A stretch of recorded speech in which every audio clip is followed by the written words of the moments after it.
इसके पहले के लेक्चर में हम लोग हीमोस्टैसिस के मैकेनिज्म को डिटेल में देख चुके हैं। अब हम लोग को ब्लड कोएगुलेशन के बारे में पढ़ना है। तो उसके पहले ब्लड कोएगुलेशन में कितने फैक्टर होते हैं और उसका क्या रोल है, तो उसको किस तरह से याद किया जाए वो हम लोग आज देखेंगे। तो देखिए, ब्लड कोएगुलेशन में टोटल 13 फैक्टर काम करते हैं।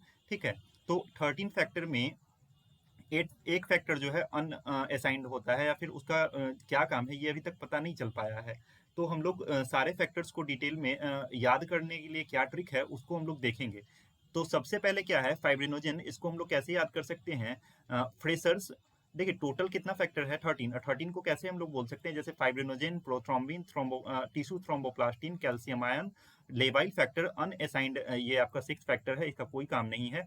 ठीक है, स्टेबल फैक्टर, उसके बाद एंटी हीमोफिलिक फैक्टर ए, फिर क्रिसमस फैक्टर, उसके बाद स्टुअर्ट ब्राउअर फैक्टर, उसके बाद ये प्लाज्मा थ्रोम्बोप्लास्टिन, और उसके बाद हैगमेन्स फैक्टर है, उसके बाद फाइब्रिनोजन स्टेबलाइजिंग फैक्टर है। तो इसको कैसे हम लोग याद कर सकते हैं कि फ्रेशर्स पार्टी टू नाइट, जब कॉलेज में आप लोग जाते हैं तो क्या होता है कि फ्रेशर्स पार्टी होता है। तो इसमें क्या बोल रहा है कि आज रात को फ्रेशर्स पार्टी है, उसमें क्या करना है कि सब लोग को आना है।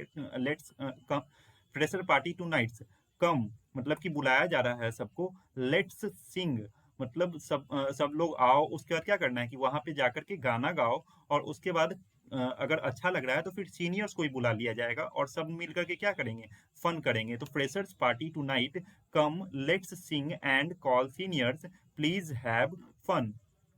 तो यहाँ पे देखिए, आप फाइब्रिनोजन को कैसे याद कर सकते हैं? फ्रेशर्स से याद कर सकते हैं। और पार्टी से क्या याद कर सकते हैं? प्रोथ्रोम्बिन याद कर सकते हैं। टुनाइट से क्या याद कर सकते हैं? ट्यूसू थ्रोम्बोप्लास्टिन याद कर सकते हैं।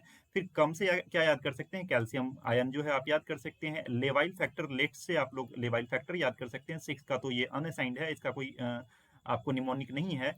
फिर आपका सेवेंथ जो है आपका स्टेबल फैक्टर, ये सिंग से आप स्टेबल फैक्टर याद कर सकते हैं।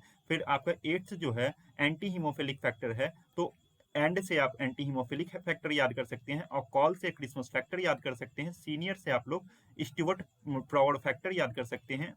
प्लीज से आप लोग क्या याद कर सकते हैं? प्लाज्मा थ्रोम्बोप्लास्टिन याद कर सकते हैं। हैब से क्या याद कर सकते हैं? हैगमेंस फैक्टर याद कर सकते हैं।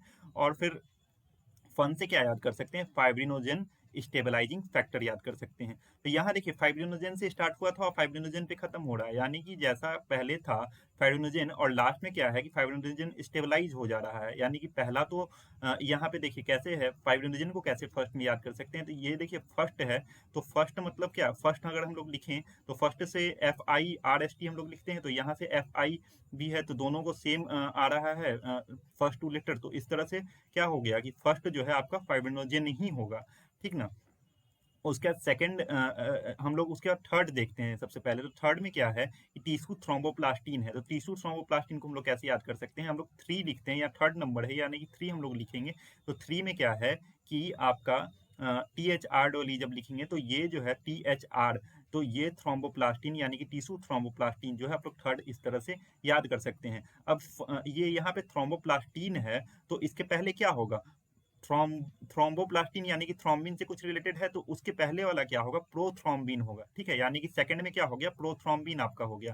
तो ये सेकंड आपका क्या हो जाएगा? प्रोथ्रोम्बिन हो जाएगा। अब देखिए कैल्शियम है, कैल्शियम को कैसे याद कर सकते हैं? कैल्शियम को हिंदी में बोलते हैं चूना, और ये च पहले आ रहा है, तो च से हम लोग चार याद कर सकते हैं, तो इसको क्या बोलते हैं? फोर हम लोग बोल सकते हैं। या इसका कैल्शियम +2 है, तो यहाँ पे आप लोग जो है इसको डबल कर दीजिएगा, तो यहाँ पे फोर आ जाएगा। अब देखिए लेवाइल फैक्टर, तो लेवाइल फैक्टर जो है, लेवाइल फैक्टर को कैसे याद कर सकते हैं? आप लोग ये जानते हैं कि जितने भी लेबर्स होते हैं या वर्कर्स होते हैं वो 5 बजे तक ही शाम में काम करते हैं। ठीक है, तो उसके बाद काम करना बंद कर देते हैं, यानी कि ये लेवाइल फैक्टर क्या हो जाएगा? 5 से आप लोग लेवाइल फैक्टर याद कर सकते हैं। ये 5 से आप लोग क्या याद कर सकते हैं? लेवाइल फैक्टर याद कर सकते हैं। सिक्स फैक्टर जो है अनसाइंड है, यानी कि ये ना ही मेल है ना ही फीमेल है, तो ये कुछ दूसरा जेंडर है, तो इसका जो है कोई भी काम नहीं है। ठीक है, तो इसको क्या करना पड़ेगा? इसको चेंज होना पड़ेगा। तो चेंज होना पड़ेगा, तो जो अगला फैक्टर है तो वो चेंज होकर के क्या हो जाएगा? स्टेबलाइज हो जाएगा। यानी सेवंथ फैक्टर जो है आपका स्टेबलाइज्ड फैक्टर रहेगा। ठीक है, और ये क्या है? इसको प्रोकन्वर्टीन भी बोलते हैं सेवंथ फैक्टर को। अगर अगर हम लोग एट्थ फैक्टर की बात करें, तो एट्थ फैक्टर में क्या है? एंटी हीमोफीलिया फैक्टर ए। तो एंटी हीमोफिलिक फैक्टर भी हम लोग बोलते हैं। अब देखिए एट्थ को जो है, एट्थ ही 1 से 13 के बीच में ऐसा लेटर है जिसको कि उल्टा लिखिए चाहे सीधा लिखिए, दोनों आपका जो है सेम जैसा दिखेगा। अगर नाइन्थ को उल्टा करेंगे तो सिक्स बन जाएगा, लेकिन एट्थ को उल्टा करेंगे तब भी एट्थ ही आपका रहेगा। तो ये क्या है, एंटी मतलब हो गया उल्टा, और हीमोफिलिक फैक्टर तो इसको ए एच एफ भी हम लोग लिख सकते हैं। अब ए एच एफ को अगर आप उल्टा करिएगा तो ए जो है आपका ये भी के जैसा बन जाएगा, और दो एच का ये जो दो लाइन है वो जो है ये दो लाइन जैसा बन जाएगा, और फिर ये जो एफ है वो ये एक सिंगल लाइन बनेगा। ये टोटल अगर उल्टा किया जाए तो ये एट्थ के जैसा रोमन नंबर में बन जाएगा। उसके बाद क्रिसमस फैक्टर है, तो क्रिसमस फैक्टर को हम लोग कैसे याद कर सकते हैं कि क्रिसमस में क्या है, 8 लेटर है। क्रिसमस को आप वर्ड को पढ़िए तो 9 लेटर है। तो 9 लेटर है तो आप लोग ये ऐसे याद कर सकते हैं कि क्रिसमस में क्या है, 9 लेटर है, तो ये नाइन्थ आपका जो है फैक्टर हो जाएगा। उसके बाद क्या है, स्टुअर्ट प्रॉवर्ड फैक्टर। तो स्टुअर्ट प्रॉवर्ड फैक्टर में क्या है कि सीनियर्स के पास क्या होता है कि पावर होता है, तो पावर को आप लोग पावर से याद कर सकते हैं। तो इसमें क्या है कि 10 का दम, ठीक है, 10 का दम एक ये सीरियल भी चलता था सलमान खान का, तो उसमें क्या था कि 10 का दम, तो इसमें क्या है कि 10 का दम यानी कि टेंथ में क्या होगा कि पावर होगा और दम होगा। दम मतलब क्या होता है, पावर। तो ये टेंथ आपका स्टुअर्ट पावर फैक्टर आप लोग याद कर सकते हैं।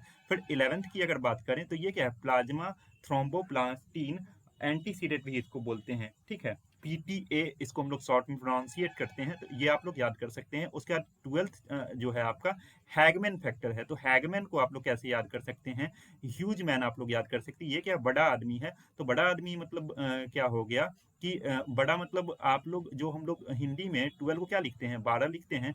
तो ये जो है बड़ा को हम लोग क्या लिख सकते हैं, 12, यानी कि हैगमैन फैक्टर क्या हो जाएगा, बड़ा है, यानी कि ये जो है 12th फैक्टर हो जाएगा। 12 12 मतलब हैगमैन या बड़ा फैक्टर हो जाएगा ये। और ये जो है 13th फैक्टर, 13th फैक्टर जो है आपका क्या हो जाएगा कि जो लास्ट फैक्टर है, तो पहले क्या चीज से स्टार्ट हुआ था, फाइब्रिनोजेन से स्टार्ट हुआ था, तो अब जो फाइब्रिनोजेन होगा वो स्टेबलाइज हो जाएगा लास्ट में जाकर करके। तो ये जो है फाइब्रिनोजेन स्टेबलाइजिंग फैक्टर हम लोग याद कर सकते हैं, या इसको क्या बोलते हैं, लास्ट फैक्टर को क्या बोलते हैं, और लैकी लोरेंट फैक्टर, ये दो साइंटिस्ट के नाम है, उन्हीं के नाम पे ये फैक्टर को रखा गया था। तो लैकी लोरेंट फैक्टर या लास्ट फैक्टर भी आप इसको याद कर सकते हैं। इस तरह से आप लोग पूरा फैक्टर को याद कर सकते हैं।